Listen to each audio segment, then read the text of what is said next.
So this session is this Zoom meeting. We have limited number of participants only.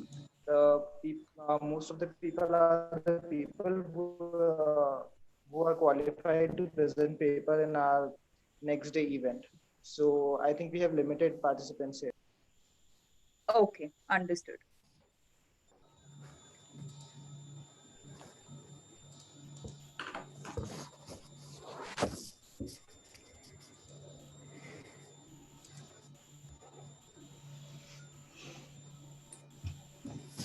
Yeah, hello everyone. Hi, Hi, hi. Sorry, I got slightly late. No Technical problem. issues only. It is still 5 minutes to start the Yeah. meeting. All I right. think Zisha is also just reconnecting. Yeah, but my laptop is still not connecting, so I'll be here on the phone only. Okay, sure. So Swapnil, just let us know when you would like us to begin. Right, ma'am. In just 4 minutes. Sure.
I think we should start. Ha- When, ha- Have all the speakers joined? I'll just confirm. Shalaka ma'am is here. Swanand sir is here. Zisha ma'am, are you here? Uh, Zisha ma'am is here. And Surjendu sir Yeah. and Dr. Harel is here. Right. Great. So I invite Dr. Sunita Khatana ma'am to welcome you all. Ma'am,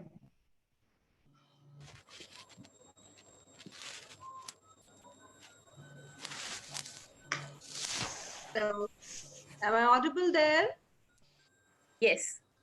Thank you. Hello, everyone. Namaskar to one and all present here. I, Dr. Sunita Singh Khatana, welcome you all on this platform for this panel discussion that we are going to have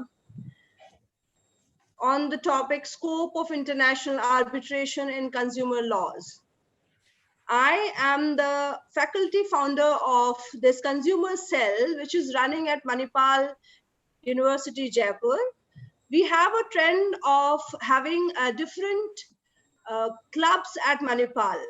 And one of the club that we initiated from School of Law is Consumer Protection Cell. I'm the faculty coordinator of it, and Swapnil is the president of the cell. And under that, we are organizing this panel discussion. And I think this is the positive sign of COVID-19 that we are able to meet you all virtually. And I look forward to meet you all personally in the campus of Manipal University, Jaipur. So please accept my cordial invitation, as and when possible, we will surely touch you up once again. So I, on personal behalf and behalf of Manipal University, Jaipur administration, welcome you all formally to this panel discussion. And Dr. Harald Sipper, I welcome you, sir, for this interaction session. Mr. Swarand, Mr. Swanand. Yeah, that's right. Vijisha, yeah, and Miss Shalaka Patil, who will be the moderator for today's session, and Mr. Surjendu. Sir, I hope I am audible to you all, and whatever Yes, the yes, pronunciation glitches are there, they will be accepted with open-hearted. And I look forward to a great session ahead. And please accept the warm welcome from the administration and Director, School of Law, Manipal University, Jaipur. Thank you. Over to you, Shalaka ma'am, please proceed. Thank you. Thank you so much, Karana ma'am. Thank you so much, Swapnil. Good evening, everyone. Thank you for joining what promises to be an exciting and we hope even educative webinar on this fairly topical subject today of the interplay of consumer disputes and arbitration, which has been kindly organized by the Manipal University, Jaipur, along with their Consumer Protection Cell and Judicial Dialogues. As most of you may be aware, the consumer protection regime in India has seen a complete overhaul. There have been many developments recently in the law with the new 2019 Consumer Disputes Act, which came into force on July 20th this year. That has introduced with it a number of new rules like the e-commerce rules, the mediation rules for consumers. It has also introduced in India a product liability regime, an unfair trade practices regime. It has established the Central Consumer Protection Authority to investigate matters of unfair trade practice and consumer violations. And most interestingly, even to enforce consumer rights as a class, something that is fairly new for India in this regime. So where does arbitration fit into all this? In 2018, the Supreme Court had, in the decision of MR, given what some say is a bit of a controversial ruling, where on the one hand, the Supreme Court said that following what the trend has been in cases like Vimal Kishore and trust disputes, consumer disputes also per se would not be arbitrable, but there would be a carve-out for this, and the carve-out would be at the option of the consumer, where if the consumer had decided to go to arbitration instead of filing a consumer complaint, then the arbitration could proceed. But if the consumer, on the other hand, filed a consumer complaint, then Section 8 would not mandate the consumer forum to transfer the dispute to arbitration. So this has left a lot of open questions, which we hope that our esteemed panelists today will be able to throw light on. And with that brief background, I'd like to introduce to all of you who are panelists. And just to make this a little bit fun, after I introduce to you what our panel does professionally, which is a lot of very excellent work across the bar, I will also tell you one fun fact about each panelist that hopefully gives you a little bit of a human face. So I begin with Mr. Swanand Ganus. I've known Swanand for several years. He is a counsel and began his practice in the Bombay High Court in 2006. He completed his LLM in 2008 in human rights law.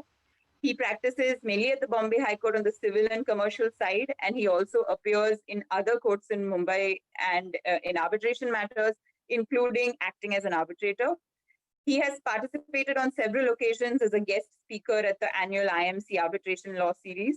And a fun fact about Swanand is that he dreams of building his own overlanding offshore vehicle and visiting every post office in this country. So maybe some of you can sign up to join Swanand for this plan. We also have with us Ms. Zisha Rizvi. Zisha is admitted to the Bar Council of Delhi and has been working in the Middle East since 2010. She specializes in corporate advisory and dispute resolution work. She used to previously work with the STA law firm in the UAE, and she recently founded Z Legal, a new age firm to offer tailor-made, uncomplicated legal solutions for businesses. She has been instrumental in M&A deals for clients within the UAE, where she enjoys a broad and successful practice and has achieved some milestone awards in arbitration as well. Zisha regularly represents clients before the Dubai International Arbitration Center, ADCCAC, DIFC, LCI. Zisha is passionate about law and dons a few hats as an ad hoc arbitrator, dispute resolution lawyer, corporate lawyer, researcher for government policy and law, and also an avid advocate on gender equality in the legal space. And a fun fact about Zisha is that when she's not advising clients, you will find her immersed in writing fictional satire or reading Paulo Coelho's life lessons, or better yet, baking cupcakes. We also have with us Mr. Surjendu Shankardas. Surjendu practices law as an AOR of the Supreme Court of India. Besides that, he regularly handles cases before the high courts, trial courts, statutory tribunals across the country. His forte is arbitration, and he successfully handled several complex international and domestic arbitrations relating to construction, oil and gas, power projects, telecom, and shareholder disputes, apart from challenge and enforcement proceedings as well, which also he has handled. He has represented a wide range of Indian and foreign clients, both in litigation and arbitration. He is an empaneled advocate with several public sector undertakings in India. He's also a standing counsel for the state of Goa. He is a member of the core committee of CIARB Young Member Group. And Surjendu is also a former dispute resolution partner of Shardul Amarchand Mangaldas in Delhi.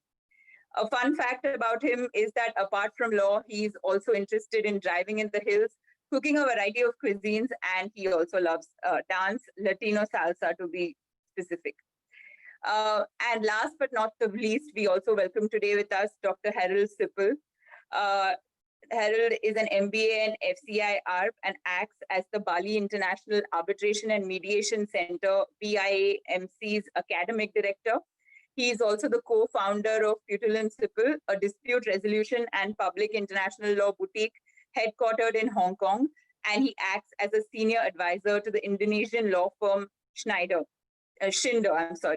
A fun fact about Harold is that on weekends, he sometimes tries to sneak out of the bedroom at night to play computer games, but he says that his wife catches him every time and he has to stop. So his advice to you is that you better think twice before you get married. So with this introduction of all our esteemed panelists, we jump right into the first topic of today's conversation, which is to give an overview of the consumer disputes regime in India and globally. And I'll begin first by asking you, Swanand. A lot has happened with the new introduction of the Consumer Protection Act 2019, whether it's UTP or e-commerce or the CCPA, or the process of investigations and instituting complaints or recall orders, etc. Could you perhaps speak to us about some of these important developments and what are your important takeaways from those? So Anand, you're on mute. If you could kindly unmute.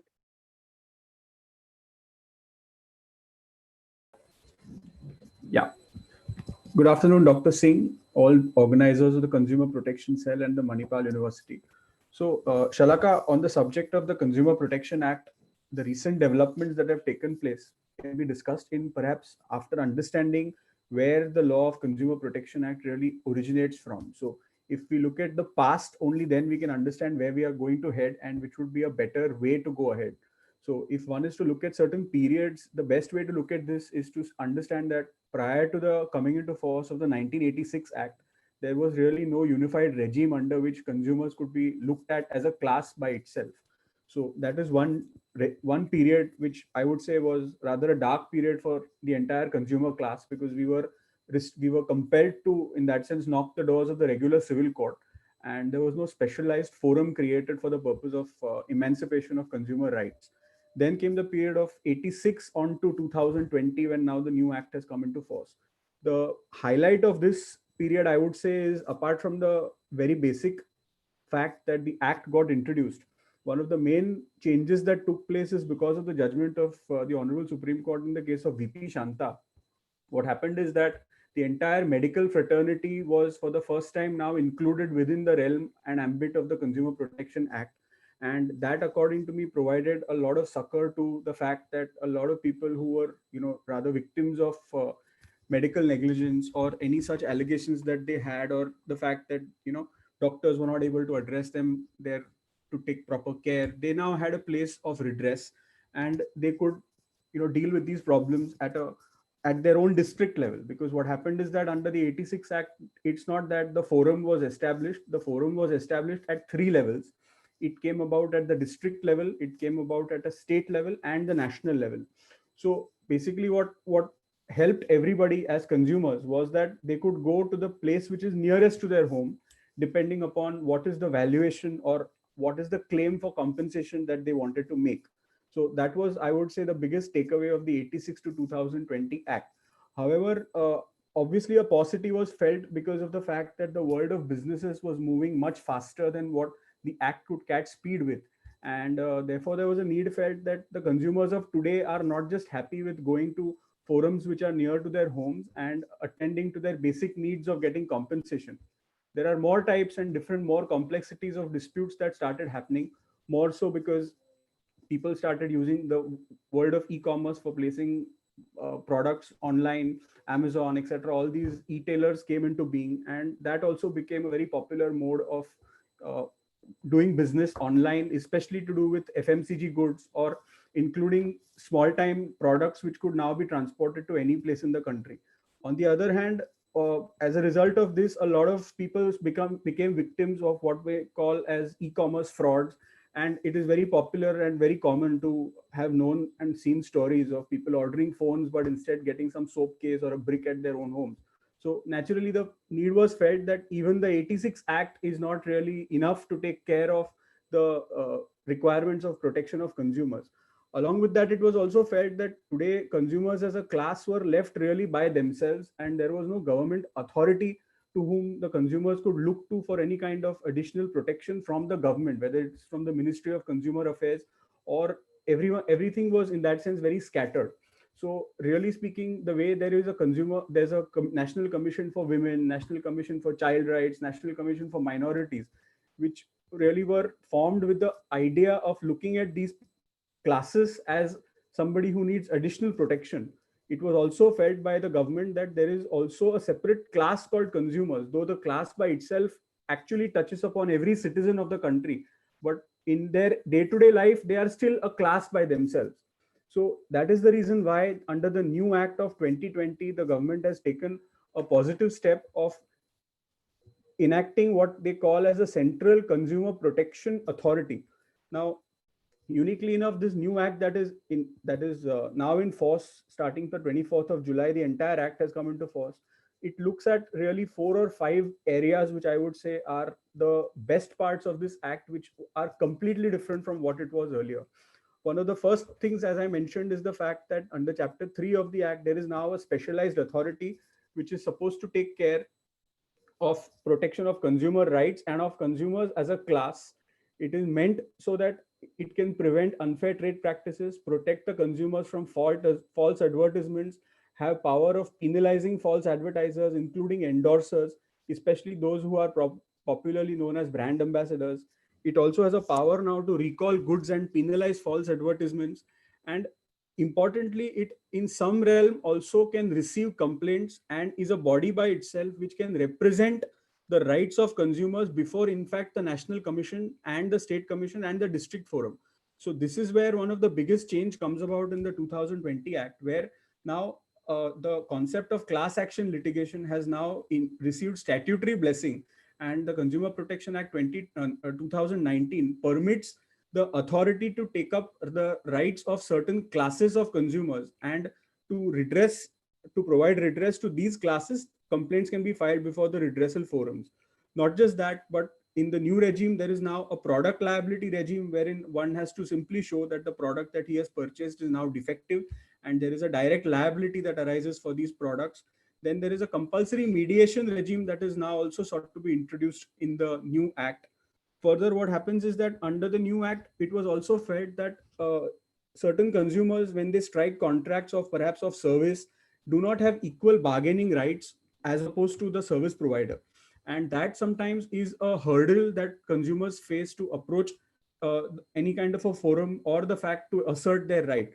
To get over this, there is now a provision under the new act which allows the courts, rather the state forum and the national forum, to really call out such unfair contracts and set them aside to say that, all right, any particular term of the contract which, let us say, requires the consumer to place his entire money on the table before availing a service, are really parts of a contract which are inherently unfair. So now we don't have just a regime where parties are to rely upon public policy as understood under the Indian Contract Act of 1872 to say that a particular provision in the contract is against public policy. Now we have a statutory recognition of what are unfair contracts that has come about under the 2020 Act.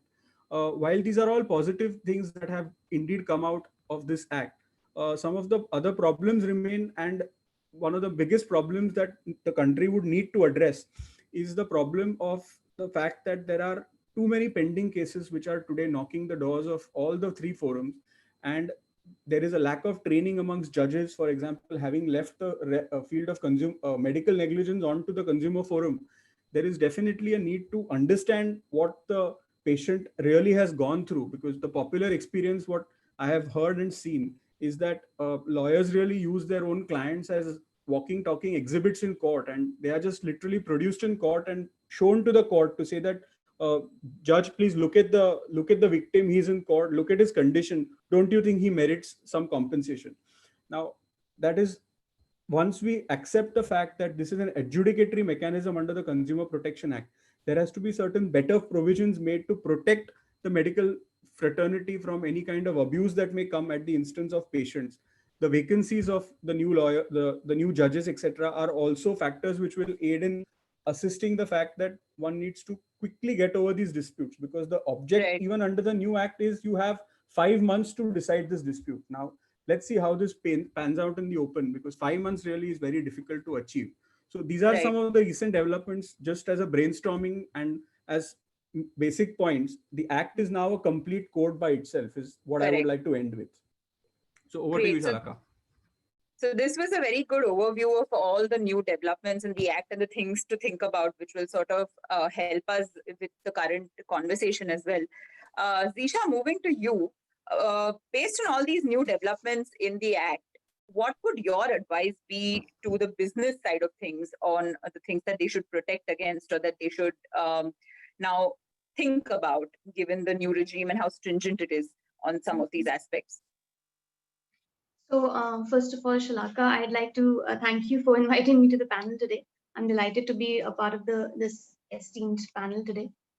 In terms of the Act itself, I think one thing that businesses need to clearly understand, and one thing that's actually very abundantly clear from the passage of the Act itself, is that the onus has now been shifted on the businesses. And consumers have, there's kind of a kind of weightage given to consumers over businesses. So like you had initially for B2B businesses, you had the CCI, you had them as the watchdog.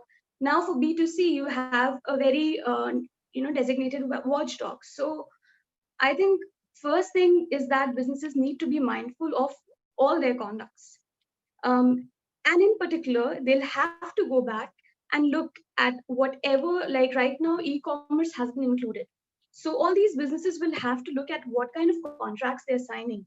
Um, the definition of unfair trade practices, for instance, has been very wide now. It has been broadened. So details like data confidentiality, how the information of the consumers is being used, those can very easily be concluded as a breach. So now the businesses will have to be very, very careful in how they are drafting their contracts, what kind of terms and conditions they have, not a usual the kind of usual agreement they had initially will have to be revisited in light of the current act. So I think those are broadly the kind of Sure. details that businesses will have to keep in mind going forward. Great. All good points there. And sort of continuing from there, one of the points that came up in the discussion till now, Surjendu, has been in respect to the new e-commerce rules. A lot has been written about this also, even before they came into play. There was a lot of discussion on what will be covered in the regime, whether it's too harsh on the e-commerce platforms, things such as the grievance redressal forum, whether it's a practical way of implementing consumer protection. So how does one achieve this balance of ensuring that there is some form of regulation in a very, very popularly used Indian forum, that is e-commerce, versus protecting consumer rights? Thanks, Shalaka. So directly coming to the points, if you look at our legislative development, our Act of Consumer Protection Act, earlier Act 1986, was when Compaq had introduced the PC, which had 4 KB of memory. So that was the regime. So nobody could have contemplated that we'll travel so far, and we have traveled so far till in 24 years. You see the predominance of e-commerce business, and especially during the COVID time, how the e-commerce business is prospering. So therefore, irrespective of COVID as well, we need to regulate from consumer perspective how the business is taken care of and consumers' interest therein. So taking cue from there, 2019 Consumer Protection Act makes specific provision empowering the central government to make rules with regard to e-commerce. So under that specific provision, that is 101 section ZG, I think, this specific rule on consumer protection e-commerce rules of 2020 has been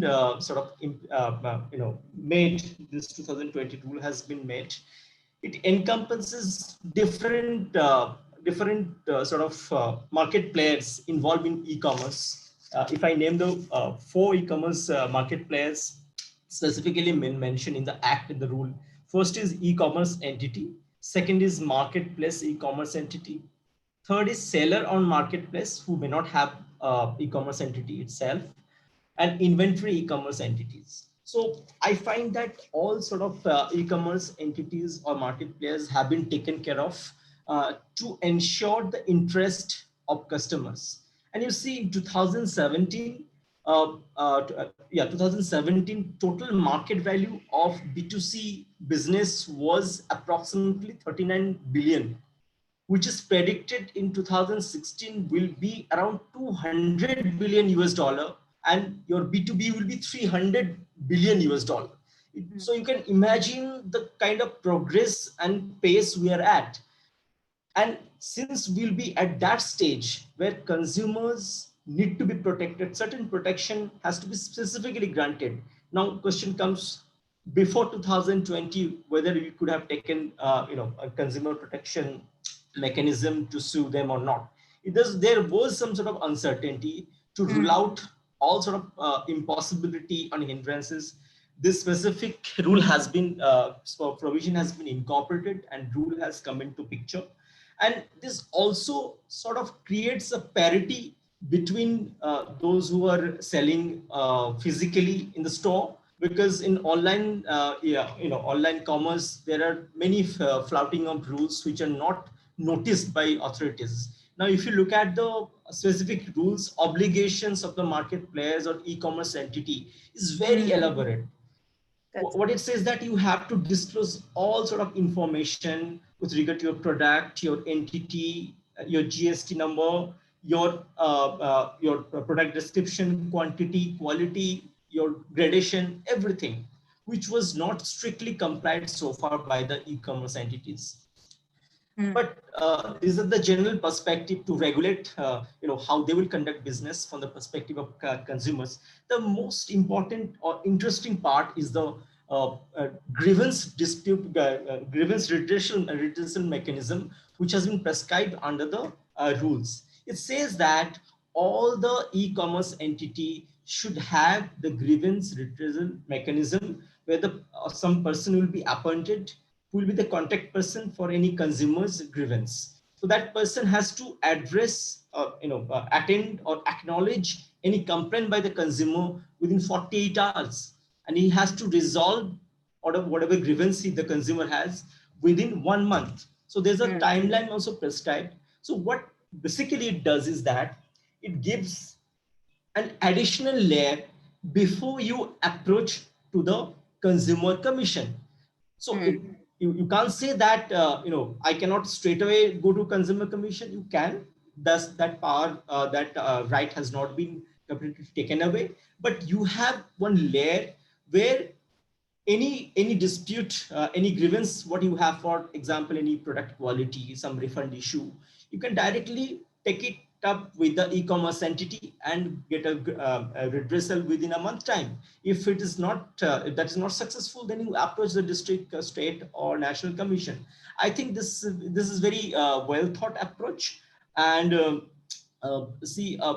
but having said so, I felt that there is slight difficulty in terms of implementation of all this strict procedure, whatever has been prescribed under the rules. Because these rules, these conditions or the obligations of the e-commerce entity, those are strict in nature. And for in startup, or sometimes you see that young graduate students, they're coming up with some e-commerce entity, they start coming up with new business.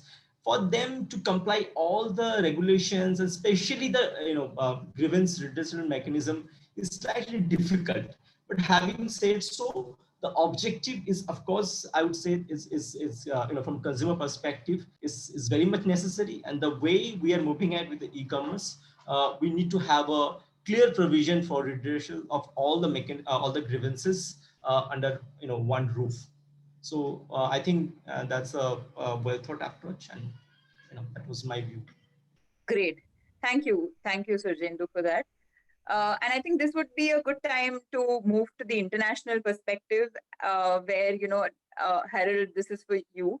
Could you perhaps give us a general perspective of how typical consumer legislations proceed in Europe or other jurisdictions, and what your key takeaways from those are?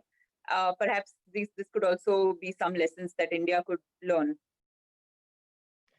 Thank you very much, Shalaka. Also, generally, just very briefly, I'm very honored and excited to be here and to be speaking on what is otherwise, as I understand, mainly an Indian conference. So thank you very much for having me.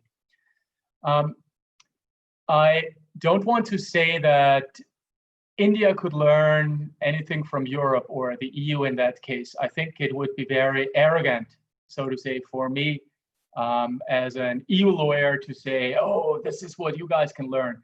So really don't want to take that approach.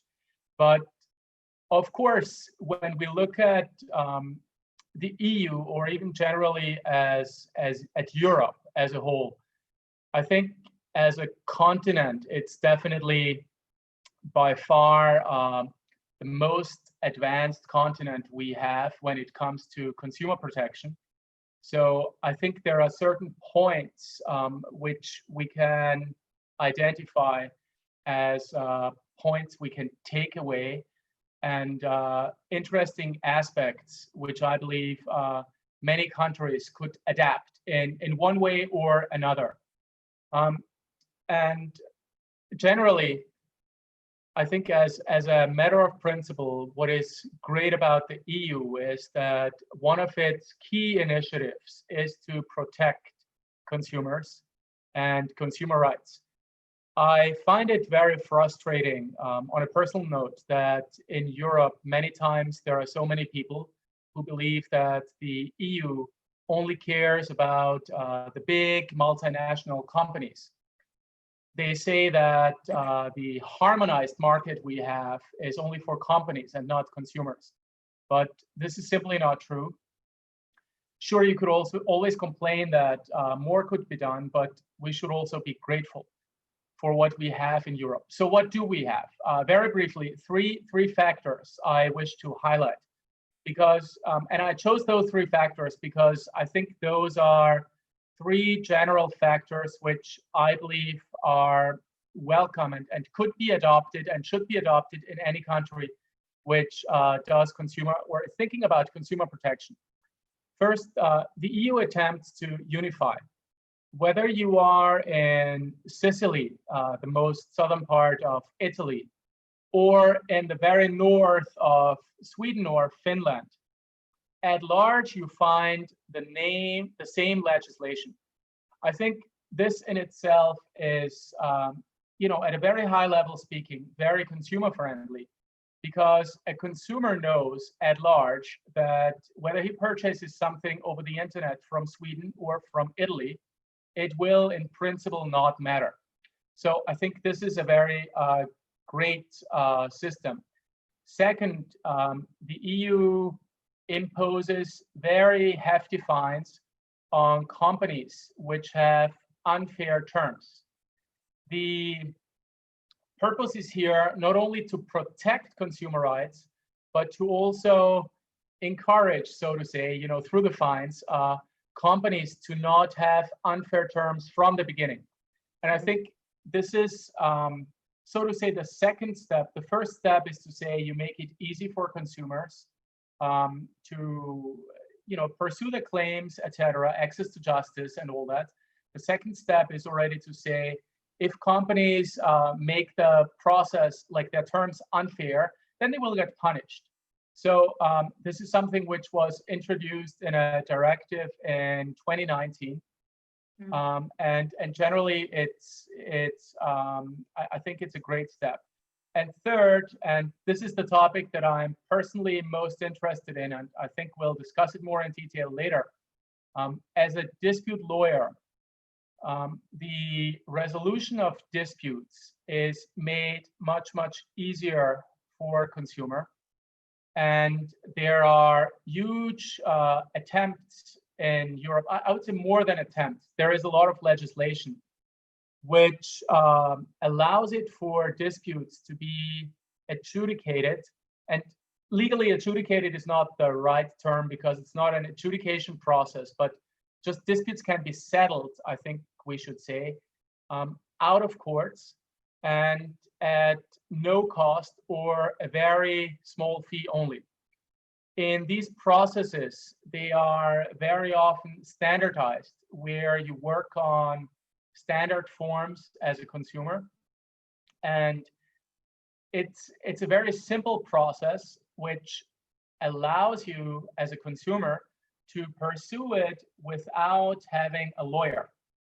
And the third step thus, or third key highlight thus, is that there is a lot more access to justice for consumer, which I personally believe is super important because for consumers, it's often very difficult. So to sum it up really in one phrase, and then I'll hand back to you, Shalaka. The three, I think, key takeaways for any nation implementing consumer legislation is make the process transparent, make it unattractive for companies to have unfair terms for consumers, and when there are disputes, then make the dispute resolution process as simple as possible. Thank you. Thank you, Harold. Those actually seem to be very logical takeaways, particularly when the bargaining power between the consumer and the business is often skewed. It makes sense to think of the regime in this framework. So that would be like a good point for us to make a segue into the next part of this conversation, which is do consumer disputes and arbitration as a regime make a happy marriage, or are consumer disputes more fit for the consumer fora or other forms of ADR?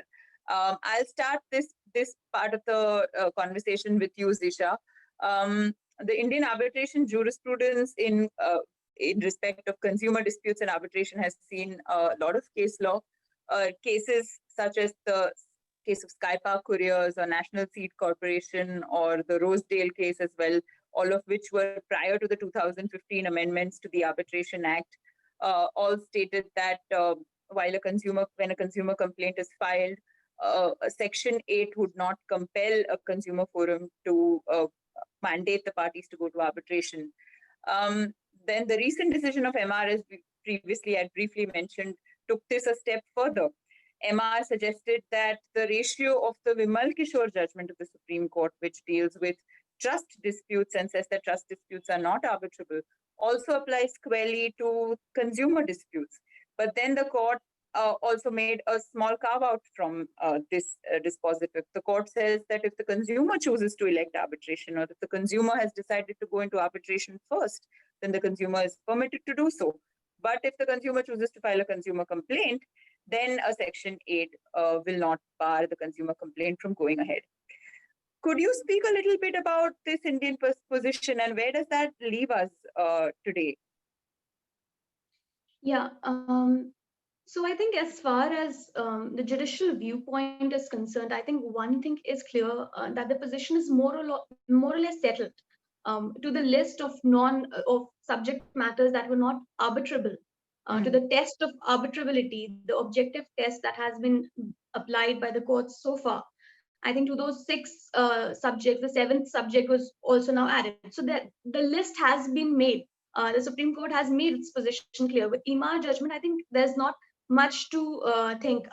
If you see the last parts of the judgment, though, there's not a blanket ban. So unless there is an objection to the jurisdiction of arbitration may proceed. So that does leave a little bit of confusion there in terms of how objectively the courts want the test of arbitrability for the consumer disputes here.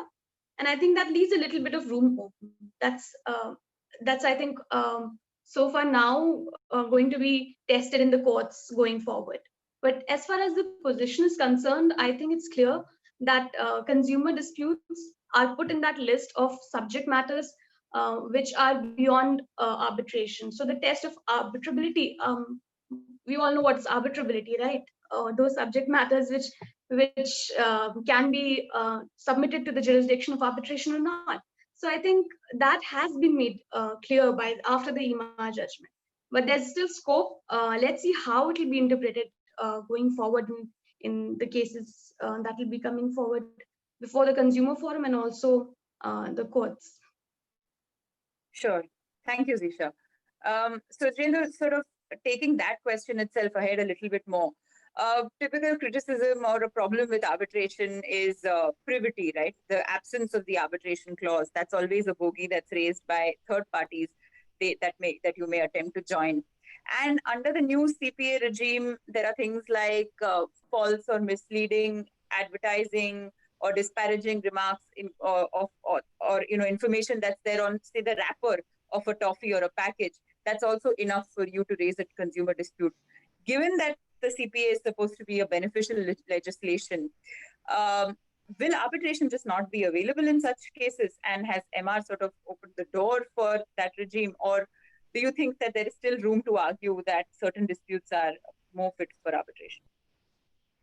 Yeah, that's a very interesting point. First, let us have our concepts clear. We can't have arbitration unless we have an arbitration agreement, right? So in case in a product purchase or service contract, if you don't have arbitration clause, there is no question of any arbitration. So only remedy you have, either you file civil suit or you go before the Consumer Commission. Having said so, now what option is given to the consumer in Indian perspective is important. He is given a choice. He is given a choice, and which is also flowing from Section 3, now is I think Section 100 or something under 2019. It says that remedy under the Consumer Protection Act is in addition, not in derogation of other law, other provisions, other law, whatever. So if a consumer chooses to invoke arbitration, that option is very much available, or he can elect to go before Consumer Commission, provided he is able to prove that he is a consumer, because definition of consumer is very important. In one of my case, I had established that the complainant was not a consumer and the complaint was dismissed by the State Commission. So now coming directly to the MR decision, my it's my view, and with all respect, I believe that MR decision is often misread. It never says that consumer disputes are not arbitrable. If you go to section 6, paragraph 62 of the judgment, what does it say? It says that I am following the ratio of Vimal Kishore. What does it say? It says that trust disputes are not arbitrable, but that ratio is applied here in a case where the consumer has raised a dispute before the commission. That's very important. Right. Once you have raised a dispute before the commission, section 8 comes into picture, because section 8 says what? Of course, the service provider or the goods supplier, he will file an application under section 8 to say that refer these disputes to arbitration. Here, the implication of beneficial legislation comes. The judgment of Supreme Court 2018-19, it says that once the dispute is raised before the arbitral before the Consumer Commission, it becomes non-arbitrable. That's why the logic in paragraph 63 follows automatically, that there's no innovation, on the consumer to invoke arbitration. He's always free to do that. Now, question comes. Now, if he first raises, invokes arbitration, of course, he may not, he's just chosen, he's elected. He cannot go for the consumer dispute resolution mechanism. But that election is very important. And that's my view, that, MR decision is very clear on that point. And it never says that consumer disputes are non-arbitrable. Correct. Thank you, Surjendu, for that very lucid clarification on the case, because the case is a little confusingly written in those paragraphs 52 and 54, where first it talks of Vimal Kishore, and then it makes the carve out in respect of the consumer having already gone to the consumer forum or having elected for arbitration. Swanand, connected to this very issue is a common criticism that we find, which is that in the arbitration jurisprudence, there's been a trend of tribunalization and sort of carving out disputes as not being available for arbitration, whether it's through the Booz Allen regime or what Vimal Kishore did, and now what some would argue MR also had done. In the context of the Consumer Protection Act, is this a good trend? And do you have any comments on or views on this? So Shalaka, before we discuss the issue of whether it's a good trend or a bad trend, one needs to first understand that the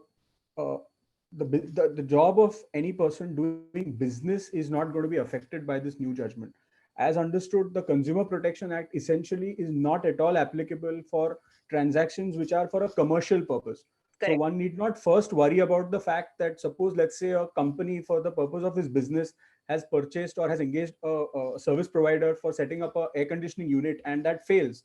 One need not worry as to whether such disputes are arbitrable or not, because those are within the realm of what are transactions of a commercial purpose. So the first thing to understand is that the recent judgment of MR is purely applicable to only consumers and those consumers who have an arbitration agreement in their contract.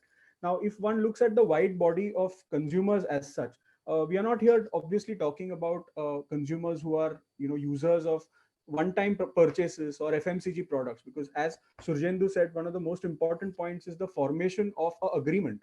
So an agreement will be first struck at, first of all, in large ticket transactions. Let's say someone is trying to buy a house the way it was in MR, or it's a dispute arising out of certain banking relations or financial relations.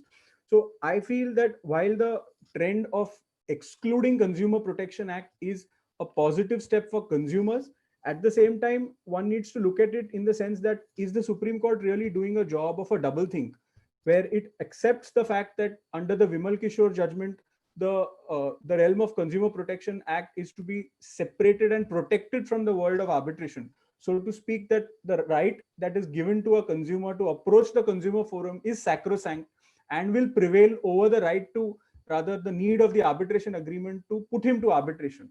So that's the first thing that we need to ask. Secondly, one needs to understand that under the new act now, we have different kinds of disputes that have come about. Like, for example, there is the advent of class action litigation. Now, a class action litigation classically, where suppose if it is to represent certain home buyers who actually do have an arbitration agreement, consequently, what would happen is that the floodgates of arbitration would be opened up, wherein a developer could now be facing several multi-arbitrations if he is to apply his own logic of going to arbitration and excluding consumer forum completely. Now, in fact, this could be thought of as a benefit, because everyone could be under the class action litigation if started at a cheaper cost through the agency of the government. One can still have a quicker resolution without getting bogged down by the arbitration clause. So therefore, this judgment offers what I would call as a release to people who want to address consumers as a class action. And secondly, the fact that it will assist people to now get away from the Arbitration Act, which people, some of them do have an idea that it is an act which has a stricter regime in terms of costs, fees, lawyers, etc. So from that angle also, now they are released from the fact that in the past they have entered into agreements where, let's say, maybe it was imbalanced and they had to succumb to an agreement which had an arbitration clause. So from that perspective, the judgment in MR is actually a positive step for consumers. Having said that, in the realm of arbitration, I feel that there could still be certain scope where the way the new act permits ADR mechanism through mediation, and effort perhaps should have been made, or maybe still made through judicial pronouncements, that if the tribunal, or rather the consumer forum, still feels that a dispute is capable of settlement, rather than only sending it to mediation, they themselves can reduce their workload by saying that, look, this is an individual's dispute, why don't they arbitrate? So that door is not shut even today. So in this view of the matter, it is important that now, let's say a flat purchaser is concerned, he has a plethora of choice available. He can approach the RERA authority, he can approach the civil court, he can approach arbitration if he wants to, he can approach the consumer forum. So all these avenues are available to the consumer, and in that sense, it is, the idea seems to be to retain the proposition that the consumer is the king. So from this aspect of the matter, the new regime under MR is really ameliorative to consumers. At the same time, it can still protect those people who want to go to arbitration and not want to get bogged down by the consumer forum, which is, well, they may feel that here they don't have a choice of a judge, whereas in an arbitration, they do have a choice of selecting their own rules and their own arbitrator. So, so it all depends upon what choice the consumer makes, essentially. So that's the way I would understand, and its implications on the Consumer Protection Act. Okay. And also, we don't necessarily need to think about consumer disputes in the consumer forum and arbitration as just the two options available. There are other alternate forms of dispute resolution, such as mediation, conciliation, or dispute boards that may be more suitable for consumer disputes. Harold, here I'd like to bring your view in on you're being an advocate of other forms of dispute resolution for consumer disputes, and maybe not so much arbitration, because there are barriers of representation or money or other things from the consumer's point of view. Why don't you tell us a little bit about your view on this? Sure, thank you. First off, to make it clear that I don't come across as someone who is against arbitration, I'm first and foremost an arbitration lawyer. This is what I mainly do for a living. But I think that arbitration is not the right place for consumer disputes. I learned a lot about life and how people think before I went to university. I did 1 year of civil service instead of the mandatory military service we have in Austria. So in Austria, if you are male, you have to do military service, and you can only opt out by doing civil service. And because of what I did during my civil service, I had to speak to many people on a daily basis. about 10 to 15 different people every day, which adds up to quite a lot of people if you do that for a year. And those people were from all, if you want to say so, classes of society. By classes, I mean, you know, very highly educated people, as much as very lowly educated people. And I think what we must never forget, and it was mentioned today before, consumers are a class, if you again want to use that term, of their own. They are, above all, this class, above all, is very fundamentally different from the people who are on this panel, but also from the people who are attending this event, who are in the audience. We are all lawyers or law students, or something of the like, at least. And when we read a legal text, we usually understand it. Maybe not always, but in principle we do. Now, many people who do not have legal training do not understand that. I have, when I was acting in arbitrations, I've previously spoken to CEOs of multinational companies. And the arbitrations I participated in, the arbitrations themselves were in the billion US dollar range. So you can only imagine how big those companies were. And even though I spoke to CEOs, they sometimes could not understand a legal text. So how on earth can we expect someone who stopped going to school at 14, 15 years of age, or who possibly never went to school, how on earth can we expect someone like that to understand a legal text? Correct. So my point here is that no matter what the process is, it must be very simple and easy to follow. This is key. Now, I said before that my specialty is arbitration, and one of the reasons I like arbitration is that I simply like complicated stuff. I'm a bit of a nerd, and I thrive in difficult and complex questions of procedure, like they very often exist in arbitration.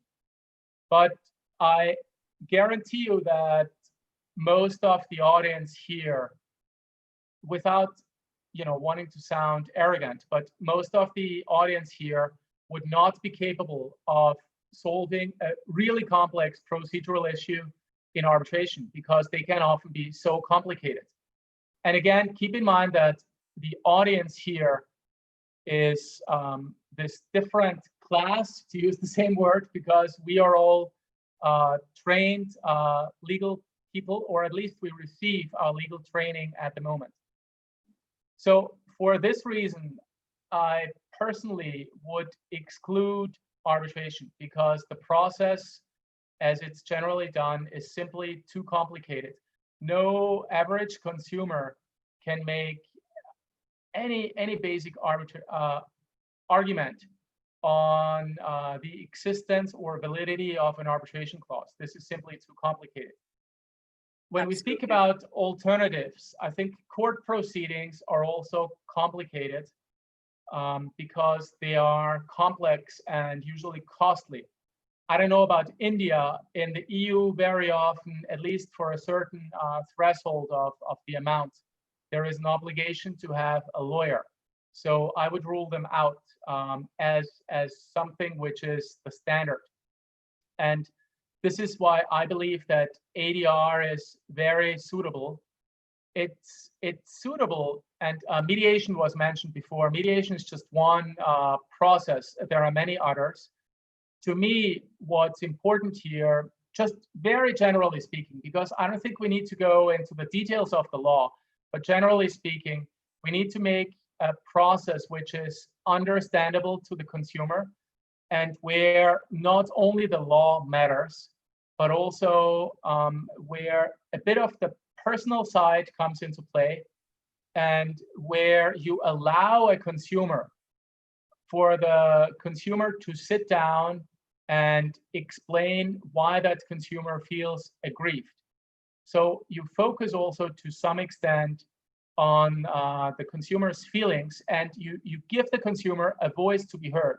Right. I think this is of fundamental importance, because the moment you have a process where the consumer cannot follow, and even if the consumer has the means to hire a lawyer, is sitting there in the process and simply doesn't understand what is going on because the process is so complicated, you are detaching the consumer from the country as such, in my view, because the consumer loses faith. And especially if the consumer loses ultimately the dispute, if the consumer feels that his or her voice was never even heard, then the consumer will lose trust in the judicial process as a whole. And I think this is in much bigger terms a very, very big issue, which we must keep in mind when we think about how to resolve consumer disputes. So this, in a nutshell, is why I think that arbitration is less suited, and why more participatory forms of dispute resolution, where the consumer really feels that he or she has a voice, are much more suited. Thanks, sir. That makes sense.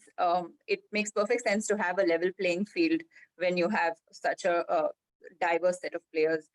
Sujendra, talking specifically in the Indian context, given the backlog of cases even in the consumer fora, given that arbitration may not necessarily be as open a way of resolving disputes, could you maybe speak to us a little bit about mediation as a form of resolution for consumer disputes? It's become popular, or at least there is an attempt that it becomes popular even under the Commercial Courts Act. And now there are the mediation rules under the Consumer Protection Act 2019. Yes. I completely agree with what Harald has just said, because consumers, if you say they're not class as such, and they always expect a friendly procedure, less complex, and you'll incur less cost expenses. That's a primary objective. And of course, arbitration is not an option, because firstly, because it is an adversarial system, and you end up spending money there. There is no chances, like sure chances of success compared to a consumer commission, which we all know is very pro-consumer forum.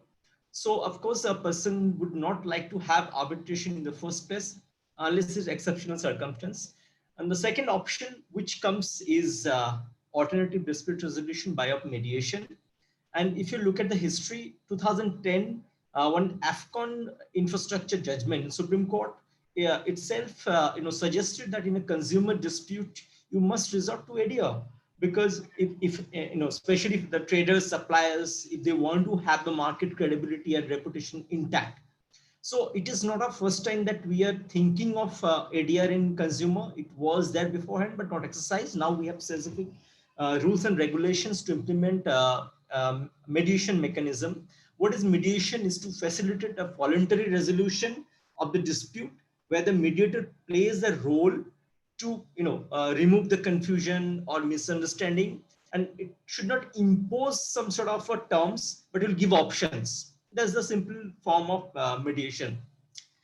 Now, see, of course, as I said, the judicial forum or arbitration will be costly and time consuming. Compared to that, if you come to mediation, is much more friendly. It has many advantages, sort of flexibility. If you will look at the rules, mediator is not bound by CPC, Evidence Act, all sort of complex procedures, and the time prescribed by mediation under 2020 mediation rule for consumer dispute is very short. I think it's sometime in some sort of 1 month time is given, 1 or 3 months, beyond which you have to take permission from the commission to extend the timeline for to conclude the mediation.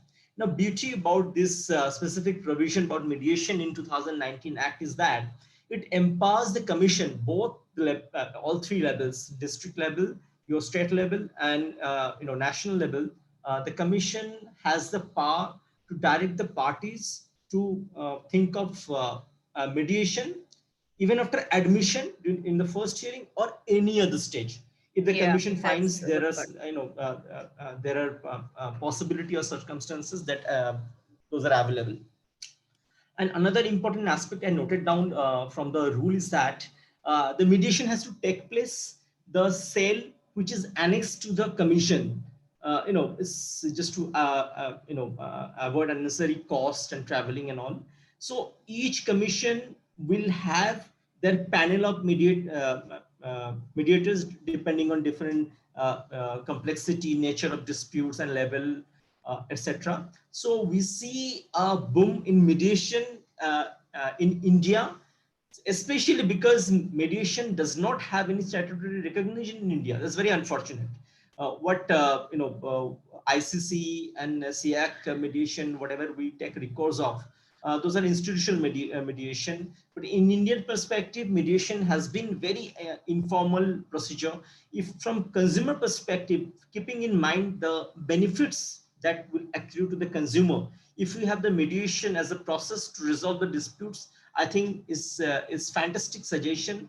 And the way the rules have been framed is very general rules, and it gives option to the parties to opt for mediation and resolve the disputes. Just imagine a situation of a consumer has a claim of maybe 5 lakhs.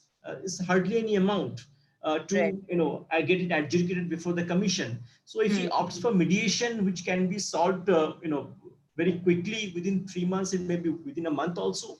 So then it benefits both. It reduces the backlog of cases before the commission and eases the parties' position as well. So this mediation rule 2020, I think it has a long way to go, and it will sort of give India a different perspective and reputation in the mediation culture. Right. Thanks, Jindu, for that very, very exhaustive overview of the mediation rules and how it will be beneficial for India. But maybe I want to end this broad topic with just a counter view, and Zisha, I'll bring you in here. Are there any circumstances in which you think arbitration may be a more suitable form of dispute resolution for consumer fora, for example, if it's a business entity or in any other circumstances? Look, arbitration really is not a magic cure for all disputes, and that we all, I think, agree to. Having said that, consumers as a class need to be given some degree of special protection, but I think that protection cannot be absolute and should not be absolute. Why I believe so is because India can learn from the European nations, there's no doubt about it, and we need to learn. But our country has some special needs. We have a very overburdened judiciary. There are limitations of mediation in terms of how binding it can be after a certain point. And so we need to, I think, innovate in that respect a little bit where required. Probably have a cap on the type of disputes that can be not submitted to arbitration or can be submitted after a certain point. Or, innovations like MEDAB, we need to improvise ourselves a little bit here. And unless we don't do that, we'll be stuck in a situation where we will have an overburdened judiciary. We will have litigation going on in consumer forums and in courts. And I think we need to think innovatively in that direction. If you want to actually progress as a society, we need to balance the interest of businesses also a little bit, because law today, I feel, has to be a command of the market also, as much as earlier it was a command of the sovereign. So I think there needs to be some kind of balance, a balanced play, and then probably eventually we can make it. I think that's my personal view. Thank you, Zisha, for that. And now with that, we'll move quickly to the third topic, and I'll request all the panelists to limit your responses to about 1.5 to 2 minutes if it's possible, so that we can quickly cover this, what is to be an exciting area of consumer protection disputes, which is class action as a form of recourse. So Anand, my first question is to you. The Ccpa has been established. You briefly spoke about it as well, and in your comments, you often spoke about consumers as a class. So now approaching that same dynamic, consumers as a class and the CCPA and the DG investigating and suing on behalf of the class. Where is India headed with this new regime? Is this going to pick up? Seems like a very beneficial regime for consumer protection. Yeah, so the regime of class action has been now introduced under the 2020 Act, 2019 Act for the first time statutorily. Having said that, it is not as if the new introduction of class action was absolutely missing in the older regime also. We had instances where the government was espousing cause of the consumers. That is very commonly that happened in the Maggie case, where Nestle was alleged to have certain higher quantities of certain substances in Maggie as a product. And that was the time when the government stepped in and filed a consumer for it knocked the doors of the National Commission and said that, so the action that the government took really is nothing but to espouse the cause of the class of consumers. So it's not as if pre-2019 Act, the provision was not there and now it comes in for the first time. Having said that, within the realm of civil disputes, Order 1, Rule 8 has been in force since ages now. And all the contours of that naturally apply with equal force to the realm of Consumer Protection Act also.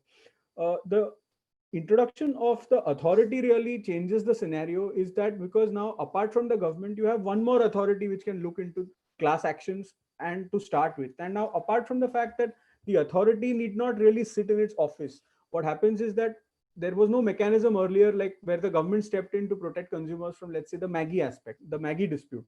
Now under the new authority, the consumers can themselves approach the authority and apply to the authority to say that, we are complainants and we are requesting you to take up this cause as a consumer forum. So it's not a question of where public movement gathers first and the government steps in. Now there's a statutory backing for it, because now you can apply to the district collector or to the regional office of the authority and say that, look, this is really a class dispute which you need to take up as an authority. And that is the biggest change that this act has brought itself into. Having said that, under the act itself, one need not still be bogged down by the fact that every class action dispute has to begin from the offices of the central authority. A consumer himself under section 2(5) of the act could include one or more consumer. So that being the case, the classical requirement of, the trinity of three components of a class action. Firstly, that there must be a common right or liability must be breached. The second is that the injury or grievance also must be common, and the relief also must be common. So these three factors of trinity are advanced through the Consumer Protection Act, not just through the central authority, but also by recognizing that the complainant itself could be one or more consumers as a joint action. And apart from that, there are other provisions under the act which seek to protect the class of consumers, like I said, but not through the judicial forum directly, but by, let's say, restricting sale of certain goods which are unsafe to members of the public. So This is another arena where one need not look at it as a class action litigation that you have to file and to really become like the new king of torts to collect new causes for joining consumer cases. There could be still protective actions which are aimed at protecting consumers. So one need not go through the class action litigation, but essentially even an action to stop an unfair trade practice is also really to protect the class of consumers. So though class action we may say as a magic term, but the introduction of class action is not just through this, but through other indirect mechanisms also under the new act. So that really is the best part about this act. So over Thank to you. Thanks, Swanand. Zisha, could you speak to us a little bit about the product liability regime and where that fits in with class action disputes? Maybe some global examples. See, as far as this act is concerned, they've added a detailed chapter 6 on product liability. And if you see the extent, it's very exhaustive. They've included the manufacturer, the seller, the service provider. So I think that actually widens the scope of product liability. It confers post-purchase obligations, and as I think Swanand has already mentioned, there have been instances where such liability was determined by the courts. There was jurisprudence on that, and I think now that has been widened in terms of the manufacturer's liability extending beyond negligence as well. So I think that's a welcome step, really, and it's going to be beneficial for the consumers as a whole. Right. Thank you. So, Jendu, one question to you. There are typically cases like, say, defective drugs or a vehicle recall, where, as a matter of fact, a large number of people are impacted at one time. And that is where, globally at least, we often see class action as a regime giving you the kind of relief and benefit that individual claims would not give you. And unfortunately, India has sort of been a little bit behind when it comes to pursuing this form of dispute resolution. Today, with the introduction of class actions in our regime, do you think that we will see cases of this nature growing in India going forward? Yes, very precisely saying this, class action has an objective. So it's to represent the interest of a class. Now, how we implement is now it has been codified in the Act. Swanand has very nicely given all the provisions in the Act. Now, in terms of drug malfunction, whatever you say, big pharma companies always have an edge of resource, their financial, their experience, big pull up financial resource, everything. So compared to that, a class action allows the claims to be aggregated. So I think it's a good avenue for the consumers. If they take up this this route, which will help them to split the cost, evidence, and everything. And if you just see one particular individual customer may not be able to fight against a big pharma company. When you have 100 customers together serving the common interest, of course they have much more advantages, as I said, in terms of resource, cost, and everything. And it has impact as well. And specifically, you will see that how class action has increased in the US during COVID in relation to hand sanitizer and other aspects. So I think it is a very welcome approach. Now we have a specific reference, as Swanand said, that we were moving towards class action suits with what we saw in Nestle case.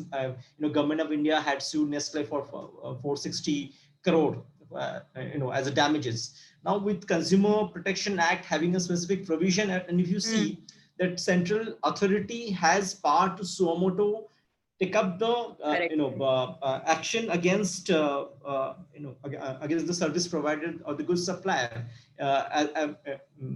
by way of class action. So I think these are additional features which are meant for the society's benefit, and of course we need to see how these are implemented, and very quickly maybe we'll have some class action litigation under the Consumer Protection Act, if not specific to a drug manufacturing company, but some other aspects on medical itself. So let's see, wait and watch. And as litigating lawyers, that is an area that we are all excited to look at as well. Harold, I'd like to ask you about the collective redress directive that I read about that the EU has recently published, which is supposed to be facilitating similar class disputes. Maybe a comment on that? Sure, thank you. And just very briefly, since you requested us to be brief, first of all, class actions for consumers in Europe as a whole, when we look at the European legislation, are not in place yet. We still have a draft only. Everybody must keep in mind that except for 2 countries and soon to be only 1, Europe is civil law and not common law. We don't know class action. It's an alien concept to us. But there is a draft, and I hope that it will soon be passed, because there are sometimes matters, especially in the common European market, which concern a lot of people. So cross-border class actions become even more important. One example, just for instance, recently Volkswagen, as you may have heard, was cheating with its emissions. And if we could have done only one process for the entirety of Europe, this would have been great. What this process introduces, and I wish to highlight only 2 points and then I'll finish. And this is also very new and uncommon. There is a discovery process, which will be possible, which is quite interesting, I believe. those who have standing are not going to be the consumers, but entities which represent consumers. So consumer organization will be suing on behalf of the consumers to, again, facilitate the entire process for the consumers, which is quite innovative, I believe, and interesting. And the last point, and we haven't really discussed about this today, but I think it's equally important when we speak about bargaining power and balance.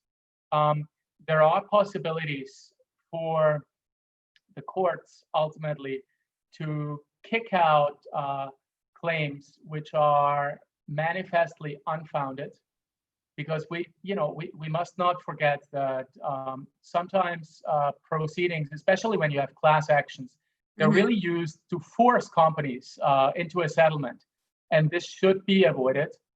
And there's also the principle, which we don't have now for consumer disputes out of court. There is the principle that the loser pays. So I think this will also be a deterrent to manifestly unfounded claims.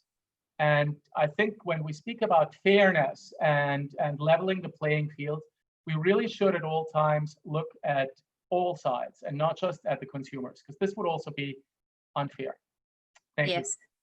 Thanks, Errol. That's a good point. And, that's exactly the balance that we're hoping to achieve, which is the difficult part. So the last part of this conversation debate, and this is just a quick sort of crystal ball gazing. This question is for all the panelists, and you could all hopefully take a minute and respond to this before we open it to questions. And I see that there are a lot of questions that have come for our panelists. If you could, let us have some recommendations for consumers on the one hand and businesses on the other hand. A lot of this has already been covered in all your comments. And also, if you could perhaps think of a way of reconciling consumer disputes and ADR. Some of the speakers today spoke about having a de minimis threshold, or having a compulsory procedure of dispute resolution outside of court before coming into court. Could you comment on the regime and where you see it going, maybe 5 years from now, looking ahead? Maybe we can start with Zisha for this one first. See, I feel that for ADR or arbitration specifically, party autonomy is a basic premise, and at some point we'll have to respect that. As much as arbitration is not an answer to all disputes, you can't really presume that litigation is the complete answer to all disputes. And therefore, there has to be some kind of understanding that we'll have to eventually reach, as I have previously said. And I think businesses will also will have to be very proactive and will have to sit down. There has to be some kind of consultation. There are different classes of consumers. There are some subject matters that require a lot of layman procedures, but there might be some consumer matters, which may require some kind of technical expertise, where a subject matter expert is required. So those considerations have to be, I think, taken together and seen together, and policymakers will have to actually step up and provide that kind of environment for consumer disputes to be resolved in a manner that there's a balance of interests for both the parties. All great points there. Swanand? Swanand, you're on mute. Yeah, so just to take this point a little ahead as to what probably we need to think of to merge the two realms of commercial arbitration plus consumer.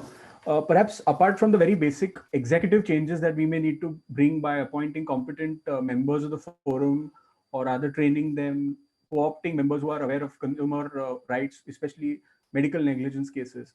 Are we realistically looking at the deadlines that the Act has provided of, let's say, a disposal within 5 months, or as Surjendu said, mediation within 1 month, 3 months? I wonder whether really these timelines are going to be adhered given the exponential rise of dockets that we have.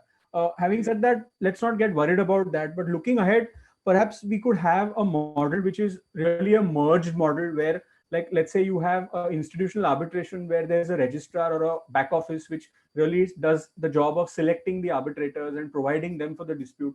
Perhaps we could have some kind of a mixed regime for, let's say, to start with, for the medical negligence and consumer, so that understanding what the issue is, judges and panel can be provided to consumers, so that the judge that one gets is from a particular area of knowledge, and that will assist a quicker understanding of the dispute and a ultimate resolution at a faster pace. So one can really learn from the institutional arbitration regime and apply it to consumer forum. I feel if that attempt is made, perhaps maybe in the next form of legislation sometime, that it may happen another 10 years down the line. But if that is to happen, then maybe we could look at some real changes that can assist the consumers, at the same time retain the merits of the institutional arbitration system. Thank you, Swanand. Harold?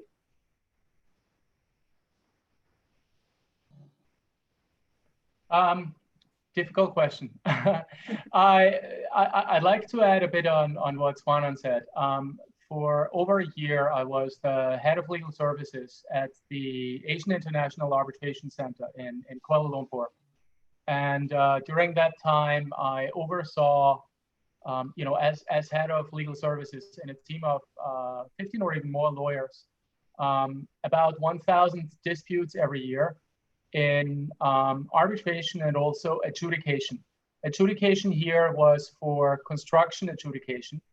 And so it was B2B disputes. And the process was supposed to be designed so that people who are not lawyers can do it. But of course, those were sometimes small companies. And not just multinationals, but still we were speaking about companies. And I can tell you that one of the reasons why I'm so skeptical about arbitration for consumer disputes is that even in the much, much more simple adjudication process, construction adjudication process, the small companies which acted without a lawyer utterly failed. They just utterly failed. And this is why I have this strong, quite strong, which I fully appreciate, view now against any process that is too complicated. I think in the future, what we must do is really ensure that the process is as simple as possible. It's really, and I repeat it again, it's really, really easy for us legally trained people to believe that everything is so straightforward, but we must have in mind the people who cannot comprehend a simple newspaper article. And unfortunately, those people exist. And these are not people who are senile, who have, like by senile, I mean, who have a mental condition. These are everyday people, and they exist in affluent countries like Austria, as much as in less affluent countries. Simple, fair, and quick process. That is the dream, right? Thank you, Harold. Sujendu, we can have your thoughts also on this. Yeah, the panelists have very nicely spoken in the future, but I would like to point out four points. Firstly, ADR will be a popular mechanism. As I said, that mediation is the future in consumer disputes. Second point is that there's a tremendous increase in the use of ODR, online dispute resolution, which will be predominantly mediation only. For example, Resolve, they have their process of ODR through their portal. And this on related to e-commerce transaction, I think this will be the the most lucrative solution to get the grievance sorted through mediation, that is ODR. Thirdly, the grievance redressal system, whatever has been prescribed for the e-commerce dispute, the first layer will be another popular mechanism before approaching the consumer commission. And last but not the least, there will be increase of class action suits before consumer forum, and which will be developing jurisprudence again. And with these 4 points, I think we have a good prospect in terms of consumer dispute redressal mechanism in India, and keeping in mind the interest of the consumers. Thank you, Surjendu. Those were good highlight points from the new regime. I'd like to thank all of our panelists for this extremely educative and interesting session. And we will take just a few questions now. I can see some of the questions in the chat box. Swapnil, I can ask these questions on behalf of the participants, or would you prefer that the participants ask the questions directly? I can read them out. Ma'am, it will be better if you can read them out. Sure. So I can just see some questions here. Just give me 1 second. Okay, for Swanand, there's a question. Apart from the remedies available under the new act, what sort of other avenues are open to the consumers to identify fraud and take action accordingly? This is a question from Dipankar Devnath. So Dipankar, what I personally feel is that the way people in the common parlance use the expression fraud is really very broad-based. And that's not something that we should be looking at as students of the law to just call each and everything that surrounds us or of which we are victims as fraud. First of all, the consumer forum doesn't afford remedy to persons who are bringing a case of fraud as understood in the typical sense. What they are really is that they are asserting their rights as victims of certain deficiency or a defect or a product liability, the way now it has been included within the new act. In that view of the matter, to understand fraud, one really can approach the consumer forum to address these grievances, or if there are any complicated questions of fraud that arise, then definitely it has been now established that arbitration is not one of the best methods. So that venue is out. Then what really remains is the civil forum that you can approach. And at the same time, if it is a fraud which has reached a level where there is certain criminality made out, then the only other approach you have is to approach the criminal courts to say that someone has actually led to a crime of criminal breach of trust or misappropriation of property or cheating. So these are what I would say are the only methods available to address this fraud that you're talking about. Really. Thank you, Swanand. The next question is for Surjendu. How practical is it to resolve e-signature fraud under the new CPA Act? I think partly Swanand also sort of answered that. If you would like to add something. Surjendu, you're on mute. Just a minute. Yeah. So I've already responded on chat on these. So Yeah. it's taking cue from what Swanand already has said that Sure. if it is if it has a criminal angle, of course you can't go before Consumer Commission, and it would depend on the kind of relief what you are looking for out of e-signature fraud. So it has different facts, factual scenario. Depending on that, your answer. Your answer will be answered. So yeah, that's what. Thank you. Harold, the next question is for you. You had mentioned that companies forming unfair terms as a matter of policy in the EU as a whole face punitive action. What are the possible deterrence measures taken up by the judicial institutions to keep such companies in check, which prevents them from formulating such unfair policies in the first place? Gaurav Pandey asked this question. And I have an hour to answer that.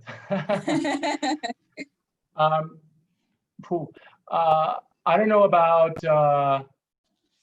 common law or Indian law. The civil law tradition says that any threat of punishment is also serves the purpose as a deterrent. It's less so about feelings of revenge. This should not play a role in criminal law or any law that sort of imposes fines. And I think, to me, the fact that you get fined for having unfair practices, in addition to losing any consumer dispute, it's already quite a lot that can be done, because this is in addition to possibly losing disputes. I think what could also be done is that you really highlight to consumers this company was bad. And I could imagine that the many consumer boards that we have in Europe publish, you know, the really bad guys. I mean, you would have to sort of identify what makes a company truly bad. But maybe if one eventually gets punished for having those unfair terms in its standard terms, then maybe you could also say that those guys sort of get put out there, and everyone can see that they are the bad guys. And I think experience over the last years has shown, at least in Europe, that consumers have a lot of power. If consumers come together and say they stop purchasing goods at a certain company, you know, for something something bad they have done, this is actually what hurts the companies most, and this hurts much more than any lost dispute or any fine. So something which sort of puts the company at a risk of being shunned by the consumers. I think this would actually much more be effective than anything else. Thank you. Thank you, Harold. This question is for Zisha. Is the new law sufficient to tackle the issue that came along with the implementation of AI in healthcare? Like whether the law can address privacy issues that arise out of functioning of AI, which uses a huge amount of data, and that data can be stored prospectively and used for commercial purposes like advertising and sharing with companies for gain. This is a question from Trideepa Senopis.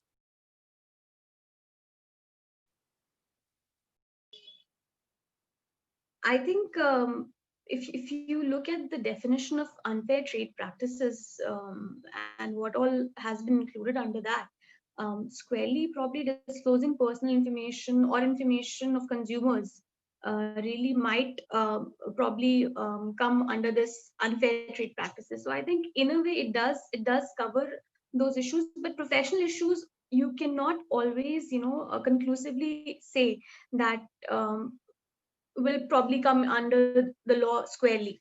So it's a subjective interpretation again when professional conduct is concerned. But as far as broadly speaking about information that is processed, I think that will be covered under the unfair trade practices, and that's why I think that broadly covers the concept. Okay, thank you. Swanand, this is a question for you. How do you see the overlap between CCPA as an executive body and judicial body? So while it is true that CCPA has numerous amount of powers that it has under under Chapter 3, what I observe, and subject to correction, is that it doesn't have the power to really award compensation, and that is exactly what a consumer is typically looking at, is to, you know, get monetary compensation.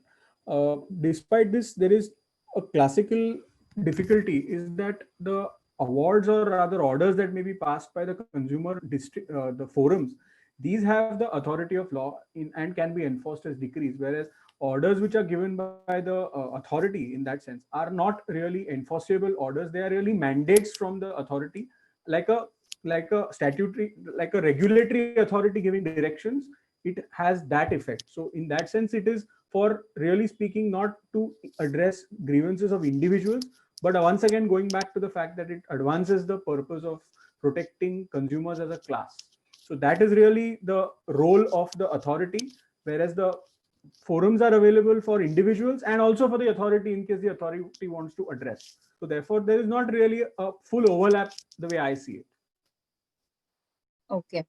Thank you, Swanand. And with that, I'd like to thank all our panelists. I'd like to thank Manipal University, Jaipur, Dr. Katana. I'd also like to thank Swapnil and all of the, other than the panelists, everybody else who joined in this conversation, and all of your interesting questions as well, which means that you were listening in right till the end. Thank you very much, everybody. And this seminar can be accessed on YouTube as well, in case you would like to do that.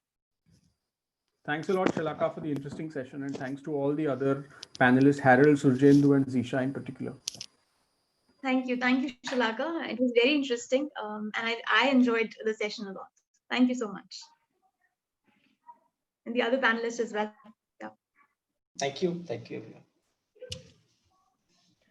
Thank you very much also from my side, especially for being allowed to participate as the foreign guy, so to say. It was very interesting, especially for me, since obviously I do not know much about Indian consumer law, if anything. So thank you very much. It was a great privilege. I thank you all on behalf of Manipal University. So I will not take much of your time.